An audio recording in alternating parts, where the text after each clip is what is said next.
Friends, so today here I am going to discuss on the few chapters of economics SYGC क्योंकि अभी आपके exams भी नज़दीक आ रहे हैं। तो आज की वीडियो में मोस्टली मैं माइक्रो इकोनॉमिक्स पे डिस्कस करूँगा, जो कि चैप्टर्स अपना फर्स्ट चैप्टर आता है intro to micro and macro, second is utility analysis, then you have something called as 3A and 3B जिसमें demand analysis and elasticity of demand आते हैं। आपका एक्चुअल चौथा चैप्टर आता है supply analysis and then you have forms of market. तो अगर इस पे हम डिस्कस करें तो let's go to the first chapter. See in this video what I am going to tell is the most IMP questions as well as वो question कैसे पूछेंगे आपको।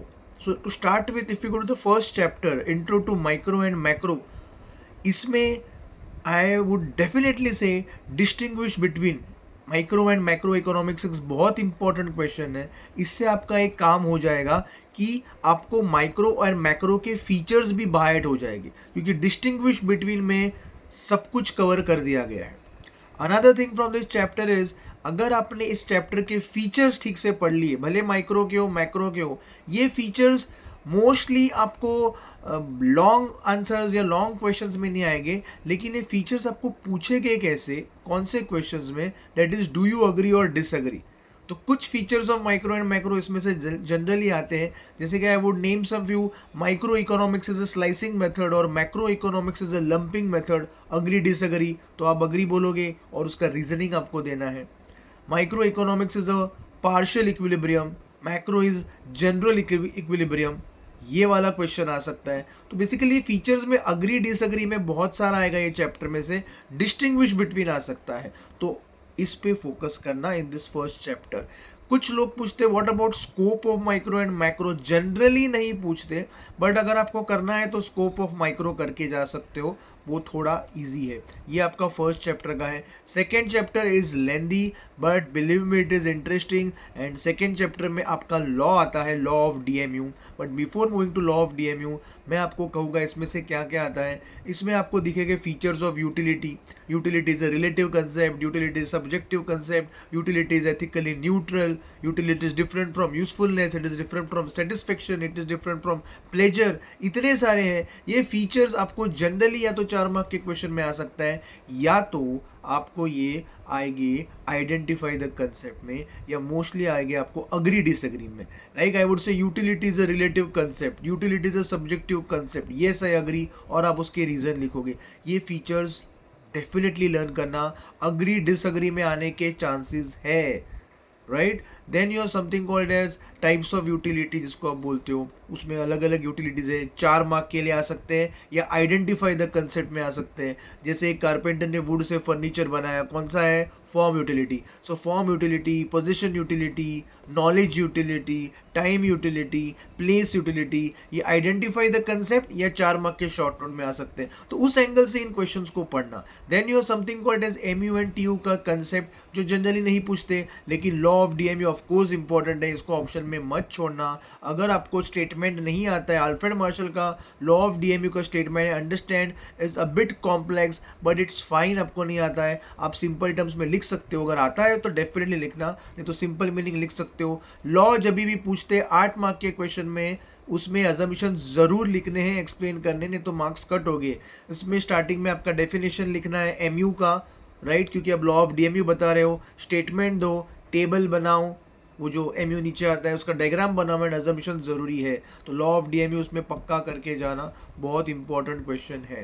लास्ट में एक क्वेश्चन है प्राइस और MU का रिलेशनशिप, एक बार गो थ्रू करना, इतना जनरली पूछते नहीं है। एक्सेप्शंस टू DMU आ सकता है, राइट, उसको भी ठीक से करना। एक्सेप्शंस टू DMU में भी सेम फॉर्मेट, सिर्फ उसमें अजम्पशन लिखना, लेकिन उसको एक्सप्लेन मत करना, कॉमा करके लिखना, लेकिन एक्सेप्शंस पूरा लिखना, right? Then you have something called as demand का chapter. Here I would suggest my dear students, demand and supply का चैप्टर साथ में पढ़ना। I repeat, demand and supply का चैप्टर साथ में पढ़ना, बिकॉज दे आर मोर और लेस इक्विवेलेंट, सेम है, आपकी साथ में पढ़ाई होगी और इजीली होगी। For example you have something called as individual and market demand, very important distinguish between. Supply में भी आपको इंडिविजुअल एंड मार्केट सप्लाई का डिस्टिंग्विश मिलेगा, वेरी इंपॉर्टेंट। इन दोनों को साथ में पढ़ना आसानी होगी। You will come to know कि 1 और 2 वर्ड्स का यहाँ वहाँ चेंज होता है, राइट। क्या बोलते हैं उसको, quantity, seller is willing to sell, या यहाँ पे बायर विलिंग टू बाय, ऐसे 2-3 वर्ड्स का यहाँ वहाँ होगा लेकिन they are same, important distinguish between है,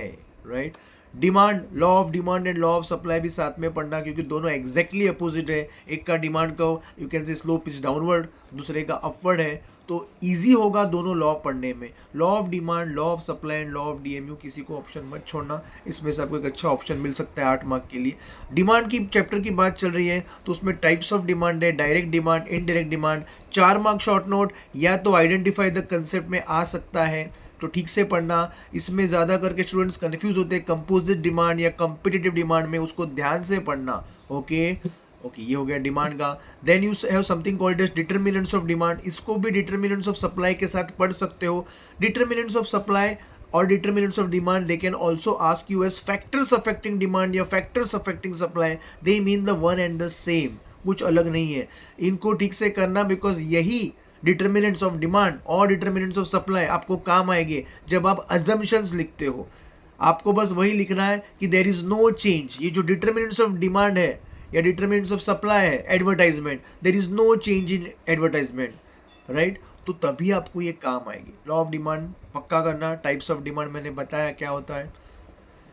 अब एक्सेप्शंस टू डिमांड इंपॉर्टेंट है, जिसमें से गिफन गुड्स सबसे ज्यादा इंपॉर्टेंट है। गिफन गुड्स को ठीक से पढ़ना, अलग से भी पूछते हो लोग, उसमें मीट और ब्रेड का एग्जांपल दिया वही देना, कोई दूसरा एग्जांपल देना मत गिफन गुड्स के बारे में।